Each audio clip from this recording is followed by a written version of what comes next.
Hi team, let's be real. Parang may confusion pa rin when it comes to what's expected from our sales managers and our marketing manager. Medyo kulang sa linaw kung ano ba talaga ang role ninyo, paano kayo imi-measure, at anong klasing ugali ang gusto naming makita araw-araw. This short video presentation is here to fix that. Klaro, diretso at walang paligoy-ligoy. Gusto naming after this video malinaw na sa inyo. Ano ang hindi sakop ng trabaho nyo? What your role is not about? Ano talaga ang essence ng role nyo bilang manager? What is truly expected from you? Ano ang core intentions ng trabaho ninyo? What you should be focusing on every single week? At ano ang specific goals tied to each of those core intentions para madali nating masukat kung nagpe-perform kayo or kung kailangan ng tulong? Lastly, uulitin natin ang core values ng team natin. These are the non-negotiables when it comes to how we behave, decide, and lead. This is not just about targets. This is about ownership, leadership, and building the kind of culture where success is shared. Hindi kanya-kanya, kundi sama-sama. So, if you've ever asked yourself, am I doing enough? Or, am I focusing on the right things? Then this video will answer that for you. Let's go. Let's start with what our job is not. Kasi minsan, kung hindi natin nililinaw kung ano ang hindi parte ng trabaho natin, nagkakaroon ng false sense of accomplishment. Una, our job is not simply to come up with programs and incentives. Hindi sapat na magaling ka lang gumawa ng promo or pakulo. Kung walang execution, walang resulta. Pangalawa, we don't just wait for agencies to sell. Yes, there are partners, pero tayo ang nagsiset ng tone. Tayo dapat ang nag-uuna. We don't passively wait, we lead. Pangatlo, we don't wait for signatures. Kung ang strategy natin ay maghintay ng pirma, then we're not in control. Great managers don't wait, they move. Pang-apat, we don't wait for each other. Progress dies in the waiting game. Hindi pwedeng, hintayin ko muna si ganito bago kumilos. Leaders initiate. At panghuli, we don't leave selling to chance. Sales is not a magic trick. Hindi siya swerte. It's intentional, strategic, and consistent. We don't hope to hit the numbers. We build towards them. Kung ginagawa lang natin tong mga bagay na to, then we're not managing. We're reacting. This is your reminder. You were hired to lead, not to wait. Now let's talk about what our job is really about. Ito ang trabaho natin bilang sales and marketing managers.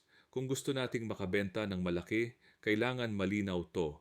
Our job is to move things forward to improve sales. Hindi lang tayo tagabantay ng targets. Tayo ang nagpapagalaw ng makina. Every week, every day, may movement, may direction, may hustle. We take the lead in executing our sales plans. Hindi enough na may plano tayo sa papel. Tayo dapat ang unang kumikilos. If you don't move, no one else will. We take the lead in knowing and helping our best agents sell more.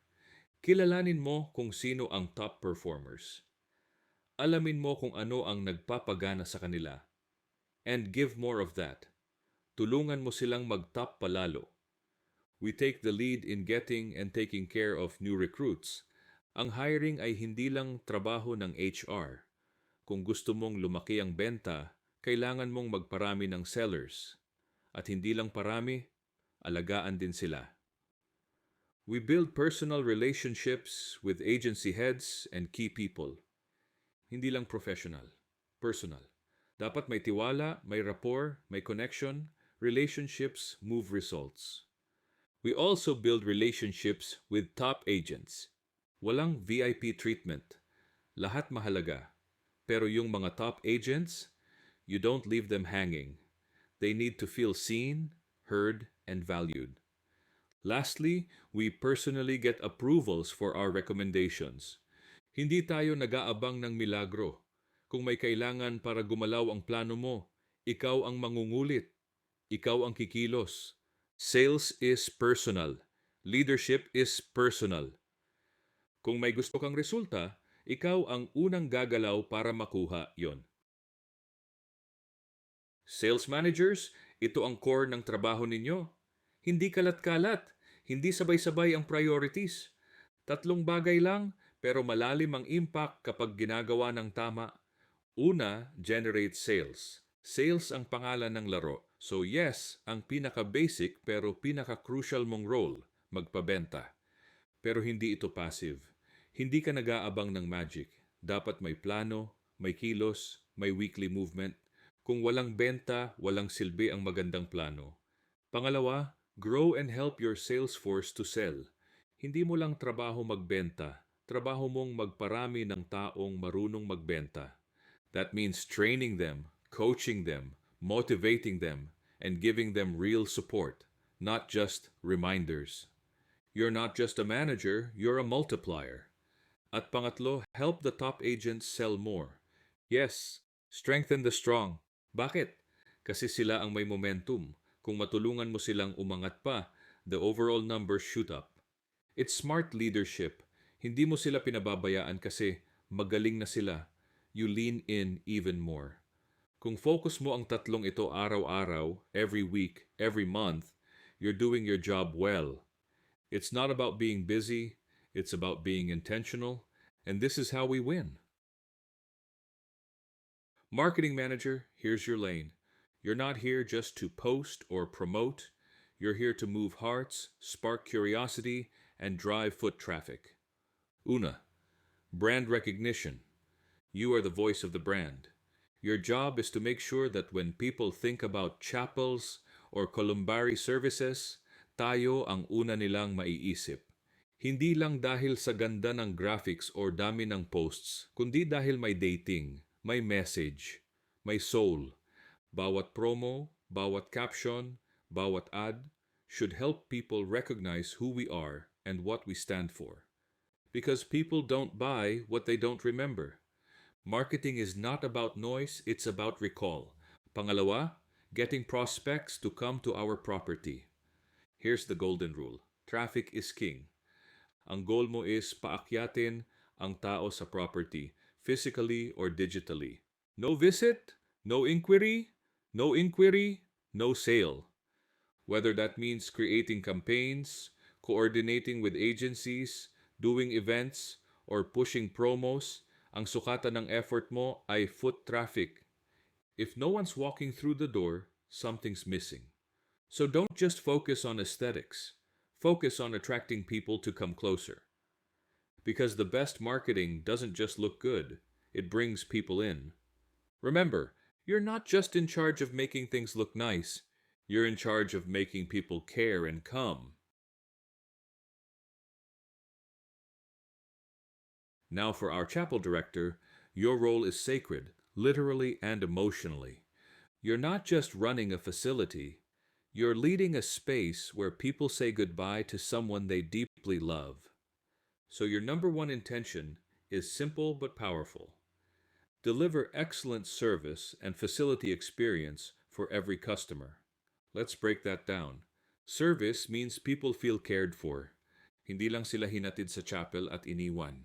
They feel seen, they feel supported, they feel that even in their grief, they're in good hands. Ang puso mo dapat laging naka-on. Every interaction should feel like, andito kami para sa inyo. Facility experience means the place itself speaks comfort. From the lighting, to the flowers, to the restrooms, to the sound system, everything matters. Hindi pwedeng may palpak, hindi pwedeng may sira. The experience should feel seamless, smooth, and sacred. You are the steward of this environment. Your leadership is not loud, but it's deeply felt. And when you do this well, you honor both the living and the departed. Now the big question is, paano natin masisigurado na lahat tayo ay focused, aligned, at accountable?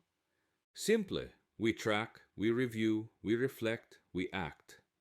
Every month, may KPI review tayo para sa Sales managers, marketing manager, chapel director. Ibig sabihin nito, hindi lang tayo umaasa sa gut feel o chamba. We look at the actual numbers, the movement, the gaps, and the wins. And we ask, are we moving forward? Where do we need to adjust? This monthly review keeps us sharp and focused. Hindi pwedeng end of the year na lang tayo nagulat. Every quarter, that's June, September, December, and March, we take it even deeper. We do a full performance assessment. Hindi lang goals ang tinitingnan dito, kundi pati core values. Because results matter, but so does how we get them. Are you hitting the target? Great. But are you doing it with integrity, with teamwork, with care for the customer? Doon natin nasusukat ang tunay na leadership. This rhythm, monthly and quarterly, helps us stay accountable without being reactive. It gives everyone a chance to reflect, grow, and improve before it's too late. So remember this, kung gusto mo ng results, kailangan mong bantayan ang direction mo. And these check-ins are your compass. Okay, sales managers, ito na ang vital few. Ito ang mga goals na hindi optional, hindi pangalawa, kundi ito ang sukatan ng performance ninyo. Key intent, generate sales. Let's break that down into two clear, measurable goals. Goal number 1, generate 1 million pesos in retail sales every month. And this must come from active agencies assigned to you. Kung may agency kang naka-assign pero walang benta since Enero, hindi sila kasama sa target. Ang bibilangin lang ay ang mga gumagalaw. So your job is to keep your agencies active, selling, and producing every month. Kung walang 1 milyong galaw kada buwan, kailangan may action plan ka agad. Goal number 2, generate 5 million pesos per quarter from organizational or cooperative sales. This means larger accounts, institutions, cooperatives, organizations na kayang magbigay ng big volume. Target quarters ay March, June, September, and December. Kung malakas ka sa retail pero mahina ka sa institutional, kulang pa rin ang score mo. Both goals count. This is not about being busy, this is about being effective. Dalawa lang ang goals mo. But these are heavy hitters. Hit them, and you're leading well. Miss them consistently, and we'll need to talk about what's getting in the way. You don't need 10 goals. You need 2 goals you fully own and deliver. That's what makes you a results-driven leader. Let's move on to your second key intent. Grow your sales force and help them sell. Again, 2 goals lang, but they will tell us everything we need to know about how well you're building your team. Goal number 1, 20 new recruits per month. And these must come from active agencies only. Kung wala kang bagong agents na pumapasok monthly, it means wala kang leverage. You're trying to hit big sales with a small army, that doesn't work. So bawat buwan, tanungin mo sarili mo, may 20 araw bang bagong pangalan ng agency ko this month? If not, then something needs to change in your recruitment push. Goal number 2, 100% onboarding of new recruits within 60 days. Hindi pwedeng pasok lang ng pasok tapos wala namang training, wala namang aruga. If they're not onboarded, they won't sell. And if they don't sell, sayang lahat ng effort mo sa recruitment. Onboarding means alam nila paano magbenta. May tools sila, na-orient sila sa company. May support system sila. Ang goal, within 60 araw, ready to sell na sila. So let's be honest. Kung madami kang recruit pero walang onboarding, it's just noise. Kung may onboarding ka pero wala kang bagong recruit, it's not growth. You need both every month. Again, 2 goals lang. Pero pag ginawa mo ito ng seryoso, your sales force becomes unstoppable. And that's how teams grow under real leaders. Now we move to your third key intent as a sales manager. Help the top sellers sell more.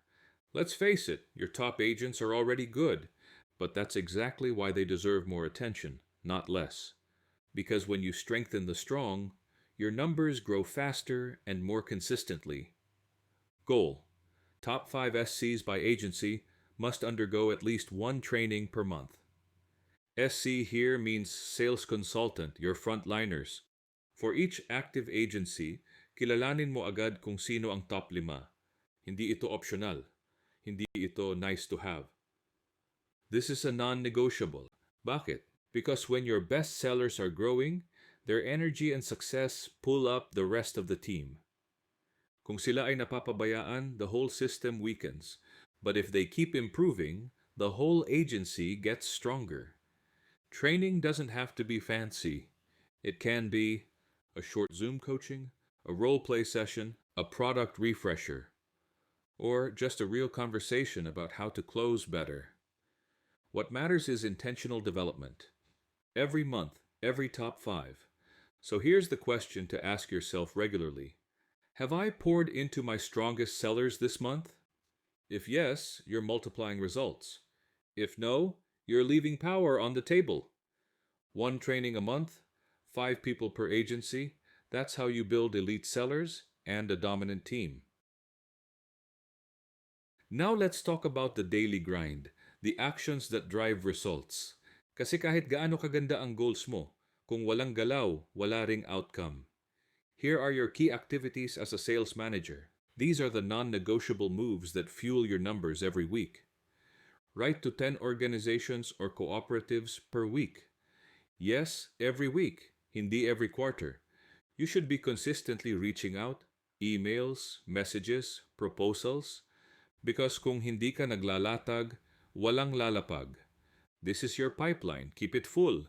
Meet at least 2 organizations or cooperatives per week. Reaching out is good. Meeting face-to-face or via Zoom, even better.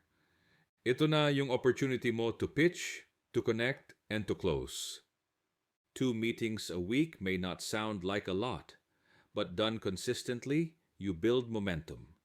1 manning location per agency per week. And this should lead to at least 2 vault sales per month per location. What does this mean? You don't just show up, you set up manning with intention. Make sure each location has the right people, has clear daily targets, and ends with real results, not just presence. If your agency has no weekly manning or may manning pero walang benta, that's a red flag. Ang tanong, are you managing activities that bring results or just keeping people busy? Remember this. Consistent actions create consistent results.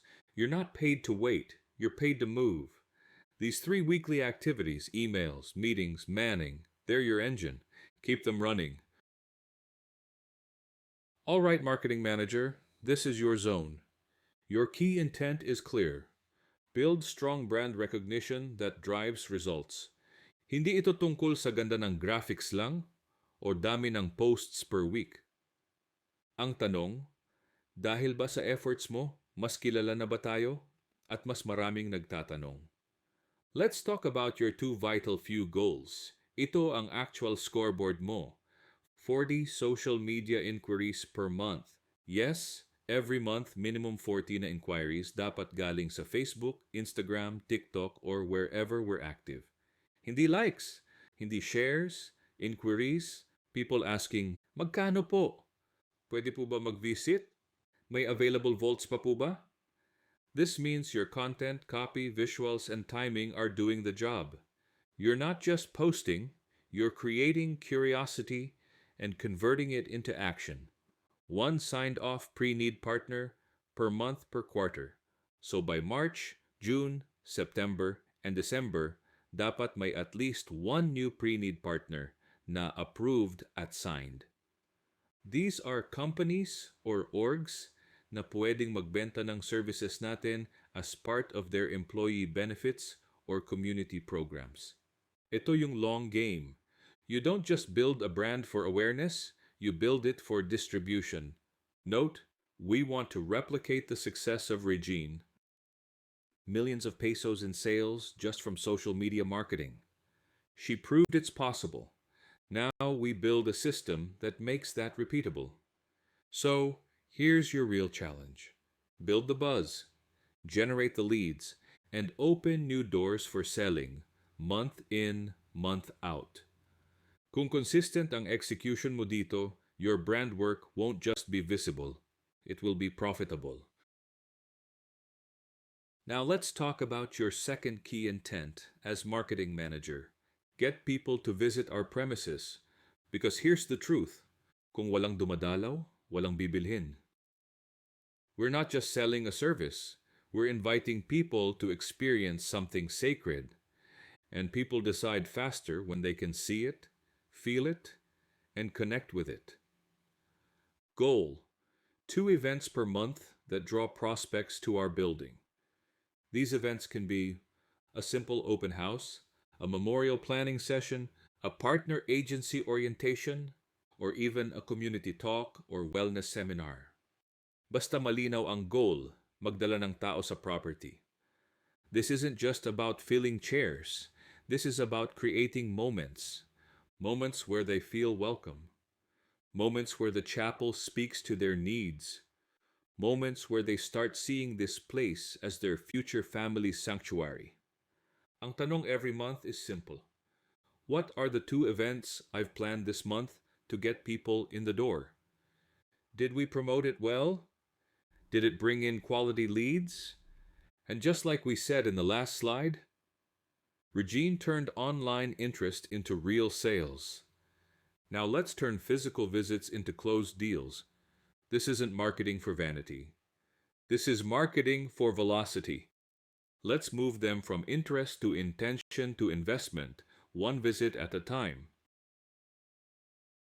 Let's be clear, ang ugali natin sa trabaho ay kasing halaga o mas mahalaga pa kaysa sa mga target na hinahabol natin. Yes, we talk about sales, marketing, and performance.